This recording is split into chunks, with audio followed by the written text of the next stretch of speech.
Welcome to Healthy Pets, Healthy Owners. I'm your host, Dr. Edmund Sulkowski, and my guest today is Dr. Scott Anderson from Anderson Chiropractic. Scott, welcome. Thank you for having me. Doc's been on the show a number of times, and we've talked about a number of instances of subluxation and how important it is to have your spinal cord in alignment.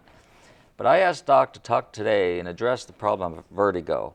And that's our topic today because it impacts people so often, and it's a very frightening situation when it occurs because it occurs suddenly out of nowhere, and you think you're dying, basically, right? Because you become unable to function. So, Doc, tell us what is vertigo? Well, vertigo is an instance where you could get dizzy all of a sudden from a sudden head movement, from just turning your head back to driving the car. But the onset is out of nowhere. It can just come upon waking, moving your eyes in a certain position. But it's a feeling of dizziness, a feeling of unbalanced, and it usually is caused, it's an inner ear problem, but it can be the result of a head trauma, a neck trauma, a concussion. There's migraine, vertigo that could be associated with it, but almost always there's a nerve involvement. And that nerve involvement could be from simple as a bacterial infection? Absolutely. Yeah, infection could cause it. Stress could cause it. There's actually tobacco, caffeine, and there's one other drug that can cause it, like sleep medicine. So like you can get a viral infection, you can get a bacterial infection, a fungal infection, and all those infections basically create inflammation, and that Correct. inflammation impinges the nerve. Yes. And then suddenly you have this sensation where you become disoriented, basically. Yeah, you feel unbalanced. It is scary, as you said, and to not be able to control your balance can create anxiety on top of that. And then you have symptoms of nausea and vomiting. Yes, even those are with the more this. severe cases can cause that. And so even wax buildup can cause this? Absolutely, wax buildup, which is why I usually send them to their ENT to get the ear canal checked out first to make sure that's not a problem, because that can be easily fixed. And this can be a chronic case situation Absolutely. for people. Yeah, it can come on. It can last for 4 to 5 weeks. It can last a couple months, where it may only last a couple hours. Everyone is different. So you could wake up in the morning and suddenly have this. You could be driving your car all of a sudden and this occurs? Yes, that's when it could be very scary. So if it happens one time to you, you prone to a recurrence of this case, of this vertigo? Some people yes, and some people no. It can happen and never happen again. It's funny that because you and I had scheduled this program, and I can honestly tell you I've never had vertigo in my life. And I woke up a week ago with vertigo. With vertigo. And I've never, ever had it. So it's the power of suggestion. Yeah, I woke up and I'm like, what is happening to me? And it was very scary. I was lucky. I went downstairs. I got my adjustment instrument. I adjusted the upper cervical in my neck. I went back to bed. And when I woke up, it was gone. So chiropractic care for vertigo is a wonderful treatment and actually a prevention, I would think. What happened? I know we're a tube. I talk about this all the time. We're nothing but a tube, and we're nothing but fluid, nerves, and blood vessels. Yeah, energy, exactly. And so if we're in a state of subluxation, explain what subluxation is for our audience. That's the wording basically means the vertebrae has misaligned out of its normal position. And so that causes some kind of impingement on a nerve somewhere in your spinal cord or the base of your skull or wherever. Yes. And it can even affect facial nerves and our vagus nerve, which is why we become nauseous when we have vertigo. Absolutely. And vomiting. And so when we become out of alignment, things don't flow properly, including the energy, and we get these symptoms. Yep. So chiropractic care is not only a fix for vertigo, can be a fix for vertigo, it's also a preventive situation. That's why you should see your chiropractor on a routine basis. Yeah, the first two vertebrae in your neck affect the inner ear, the blood supply to your head. So C1, C2, which are the very first two vertebrae, the blood supply to your head actually has to pass through those vertebrae. So even the tiniest movement of those can decrease blood flow to your head. So those are usually the vertebrae that are affected, and they control the nerve sensations to the ear. And if those vertebrae are put back into alignment, You can stop the vertigo, the tinnitus or ringing in the ear, and there's cervicogenic vertigo, which is definitely can be related to headaches and migraines and TMJ. So getting those first two vertebrae is critical to keeping those from happening. And when I think when most people, especially in a severe case of vertigo, you feel like you're dying, and they rush to the emergency room and they get treatment, and usually it's some hydration, some nausea medication, and then there are some medications that actually treat the vertigo symptoms. Doesn't fix the vertigo, and then they usually clean out the ear and they'll find wax buildup or infection or so forth. They never suggest to go to see your chiropractor, of course. Right. But that's one of the things, after you stabilize the onset, you should run and see your chiropractor. Yeah, I've helped a lot of people over the years, and sometimes it's just one or two adjustments that fix it. So what type of adjustments, Doc? Well, in my office, there are some people that prefer not to be manually adjusted. So in that case, I would use an instrument to adjust them. Sometimes just Epley's maneuver, which is turning their head to one side and the other side and readjusting the inside of those inner nerves. There's crystals that are inside there, and they can get misaligned and go in too far and affect the nerve sensations in there. So there's exercises I show them as well. But sometimes just the turning of the head can straighten up that problem without even adjusting. And those crystals you mentioned, that's a common problem with vertigo. That's probably one of the Most common. And so you lay them back and their head back a bit. Right, their head goes back and then you'll turn it to one side and it readjusts the crystals. Now there's usually one ear more affected than the other, and you could figure that out. But doing that exercise regularly while you're laying in bed, if you wake up with vertigo, sometimes fixes it. So you get symptoms of vertigo, you wake up in the morning, let's say, and you're laying there and you go to get up and all of a sudden you get dizzy, lightheaded and dizzy. Or if you're laying there and you turn your eyes from one side to the next, you don't even turn your head, you just turn your eyes and suddenly the room starts to spin. Yes. That's one that could possibly be a sign of vertigo. Absolutely. Yeah, any unbalanced, any feelings of dizziness, those are usually the first signs of vertigo. So there's no pill that's going to get rid of that. There's no medicine that I know on the planet that's going to get rid of that. So that usually, a lot of people will start out with the ENT, make sure there's not any clogging in the ear. And then if that doesn't fix it, then I would look at your chiropractic adjustment. Yeah, we just got to get traditional medicine to refer someone to make that suggestion, because I don't see that happening. Yeah, it's unfortunate because when you're suffering with that and you don't have any solution, then that hopelessness settles in and the anxiety settles in, and then, it can be very depressing. So if I had vertigo and I came to you for office, what type of adjustments would we do? Well, it's going to be an upper cervical adjustment, but I will check the whole spine. But C1, C2, which are the first two vertebrae, are usually the ones that are involved. So, you could have been in a car accident 7 years ago and those could get misaligned. And then over a period of time, that misalignment can cause a disconnect between the vertebrae and the nerve going to the ear canal. There's something called the bowling ball syndrome, where our head weighs roughly about 7 pounds, or what a bowling ball weighs, and you can get your head tilted and you don't really notice it. I mean, you as a chiropractor, I know, notices this on people, and I notice it as well. You'll see one shoulder up and one shoulder down as they're standing, and their head's tilted a little bit, and that actually impacts vertigo greatly. Yeah, I mean, if the head's tilted the whole time, then those little calcium deposits can get stuck in one position.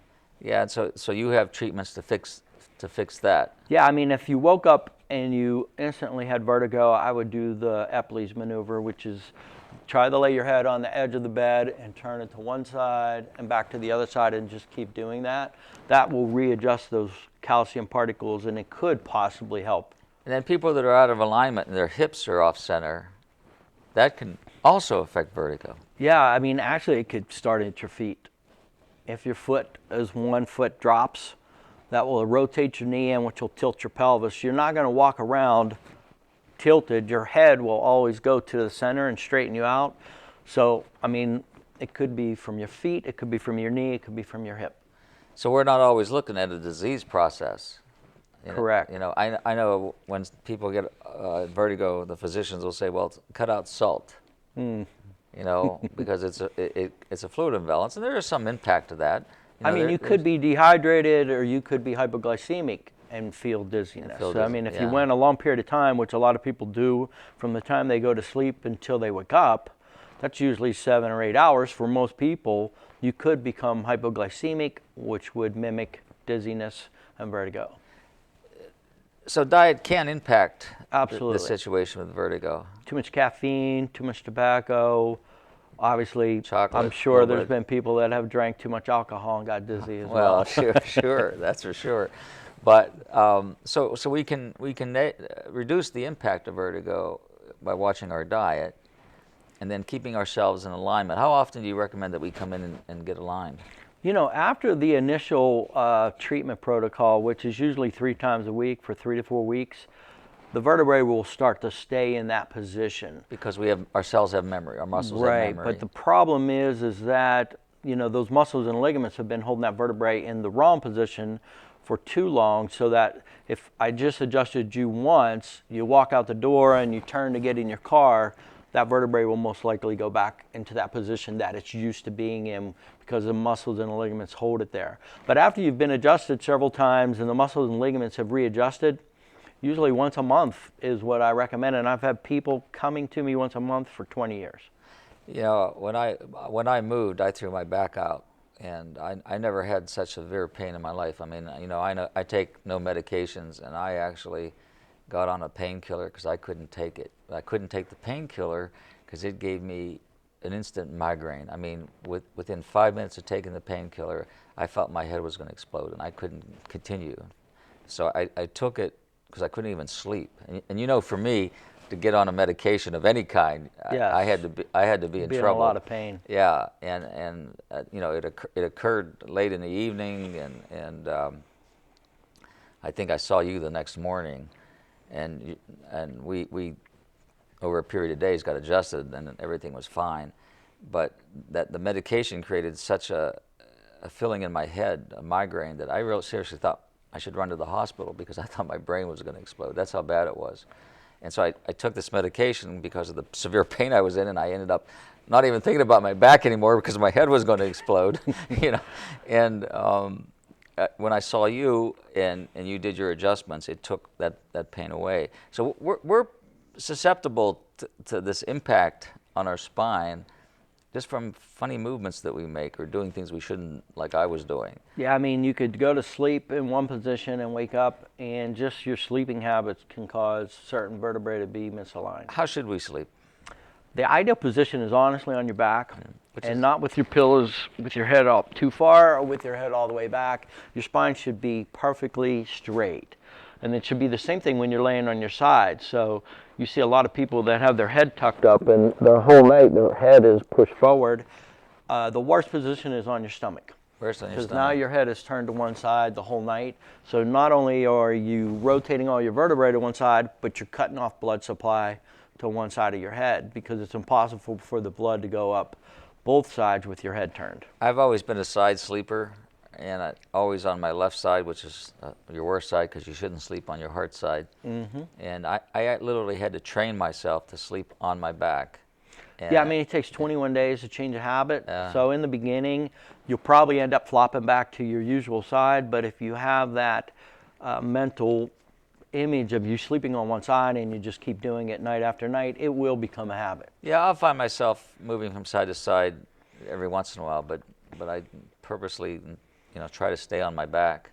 The side sleeper should have a pillow between their legs. Yeah. So and I did do that as well. Balances out the whole spine so the hips aren't crossed over. Yeah. So is a hard mattress better for us than a soft mattress, or? That has been a question I've been asked for 23 years, and I recently purchased a new mattress, and we went with the most firm mattress you could possibly have, and I've been sleeping the best I've ever slept. So everybody's different, but the more firm, the more support for the spine. The less firm, the more the body's going to give, and then that can allow the vertebrae to misalign. So is a memory mattress good for us or not? I don't think that's it feels really good, but I can't say it's really good for you. I mean, there's a little bit of a cushion on top of our firm mattress, but it's very minimal. We used to use the foam, and you know, after a month or two, that foam no longer is holding you like it should. It doesn't matter how expensive that foam is, because that's where they really get you. You know, they say they use different levels of foam, but eventually that foam's going to give. It's going to give. It's going to give, and then it's not doing what it's supposed to.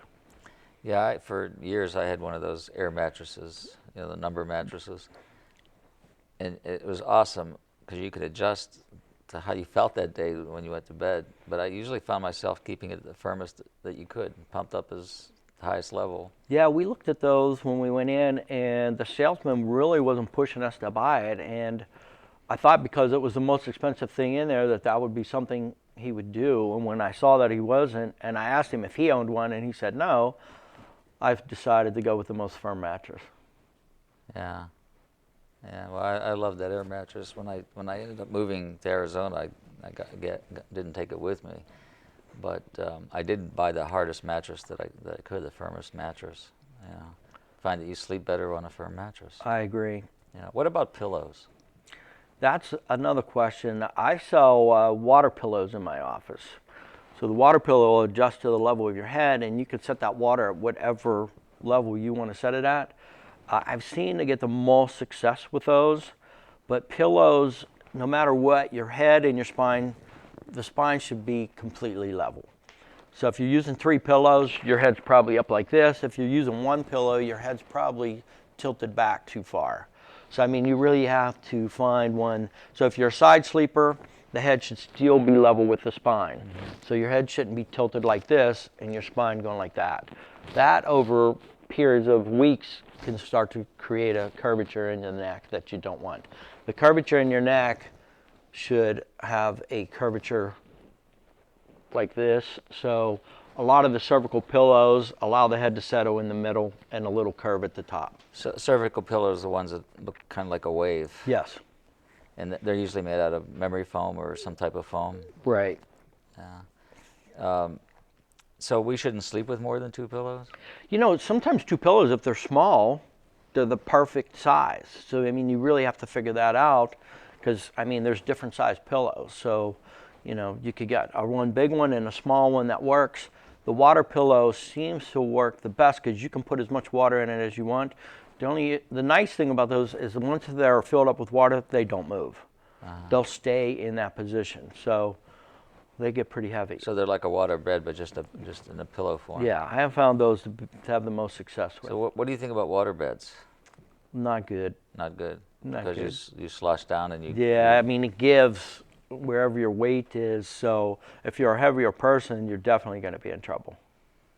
And we are about being in balance and about being in line because, as you mentioned, we're electricity. We're a tube where everything flows, and when we start to compress our body in various areas, we stop that flow from happening.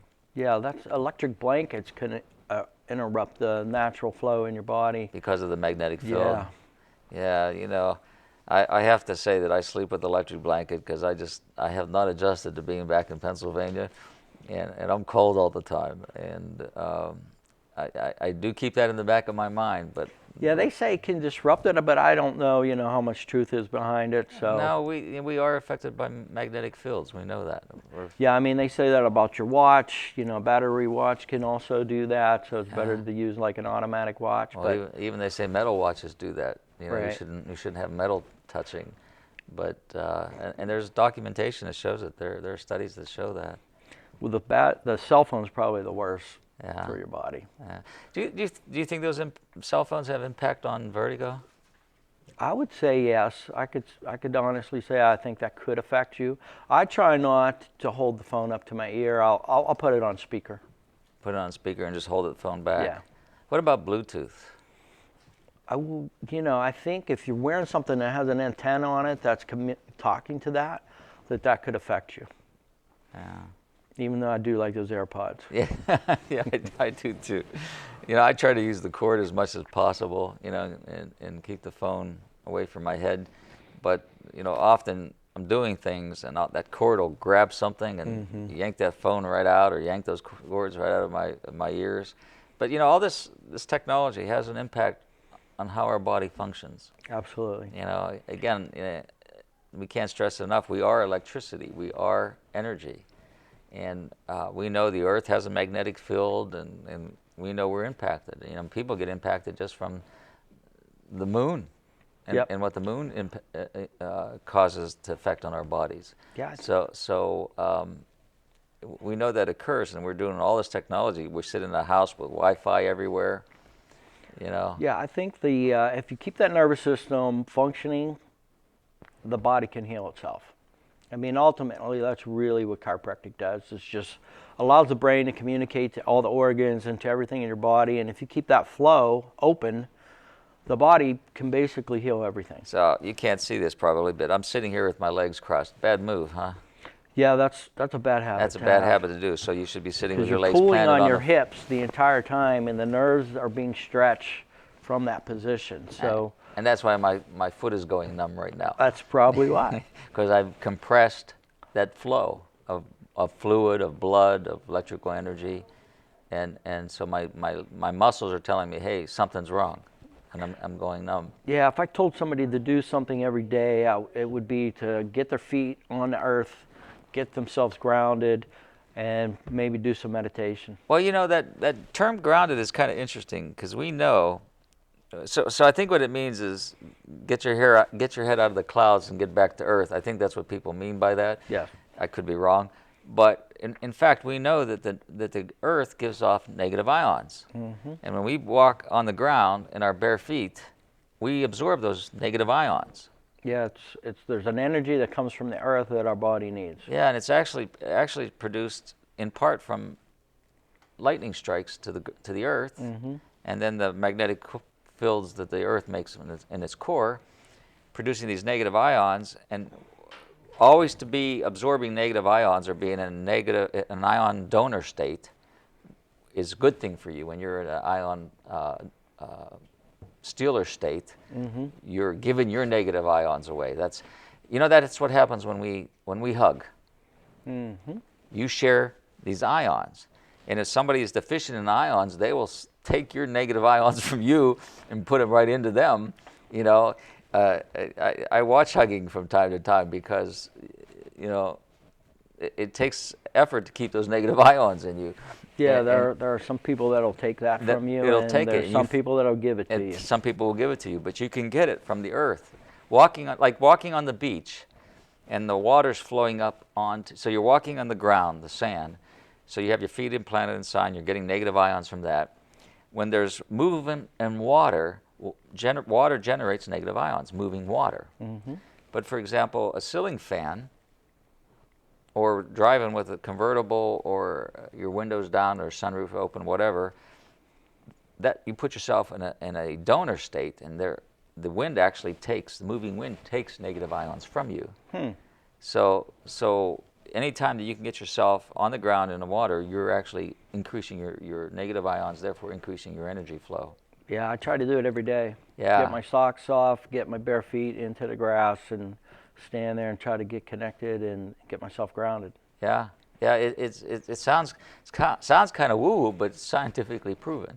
Absolutely. There's a lot of research on it. If you were to Google it online, you'd find now they have the grounding mats, the grounding pillows. There's different things. So it has definitely been proven to help you. So what's new at Anderson Chiropractic? Tell us where you're located, first of all. I am right on Washington Road beside Beto's Cucina restaurant. So I'm directly across the street from the Med Express. Okay, and what's new there? One of the things I forgot to mention along with this Vertigo is the nasal cranial release technique that I'm doing. So someone that has a concussion or has had a head trauma, the nasal cranial release can also relieve the vertigo or migraine headaches or issues that may be affecting your vision. So I did want to mention that the nasal cranial release is basically the inserting of a finger caught up the nose and inflating it and adjusting the cranial bones. So you're using basically, in layman's term, a balloon. A very small one. That you're inflating, and it's putting pressure to realign those small little bones in there. Yeah, I have found that to be very effective for patients that have had severe brain injuries or brain traumas or concussions. A lot of athletes with concussions. I mean, if you've ever hit your head, you've misaligned those sutures. Those sutures actually move every time we breathe in Yeah. and out. A lot of people think that they're Solid. They're hooked, solid yeah. and they become calcified, but they don't. So the spinal fluid flows up, your brain expands, pushes, spinal fluid flows back down. So if that spinal fluid is cut off and in the area of those brains, it can be have adverse effects. And that's why you get a sinus headache, is because you've exceeded the ability of those sutures to expand, and you're Correct. putting pressure on your brain. You get a sinus headache. Yeah, But those bones are in there are very small and very thin. And I know when I was in school and we had to identify those bones in anatomy and so forth, I couldn't believe how thin they are and how little it would take to fracture them. yeah, They're I paper find thin. that a lot of people get excellent results with that. But Is that yeah, an uncomfortable procedure?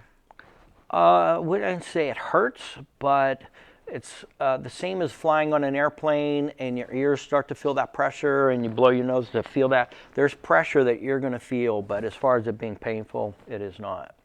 Yeah.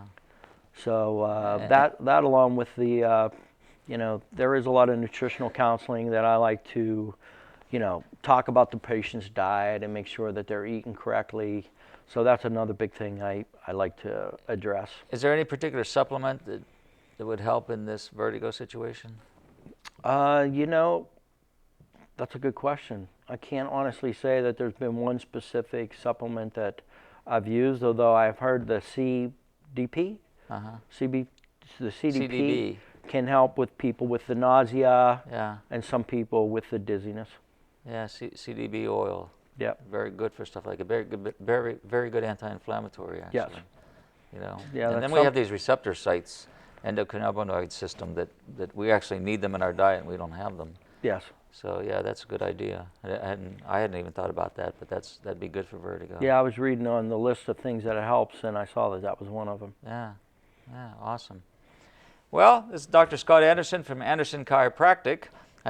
Doc, our show's come to a conclusion here. Thanks I for wanted having to me. thank you for coming back on and informing us and educating us on vertigo, and it's a critical situation. Also, you can listen to me on AM 1250, The Answer, every Saturday morning from 9 a.m. to 10 a.m. It's a live call-in show. Our show's called Healthy Pets, Healthy People, and I'm having a lot of fun with it, and we're getting a lot of good guests on there and a lot of good topics, and it gives you the opportunity to actually talk with us. So thank you so much for watching Healthy Pets, Healthy Owners. Remember, a healthy pet is a happy pet, and when you're healthy, you're happy too. We'll see you next time on Healthy Pet, Healthy Owners.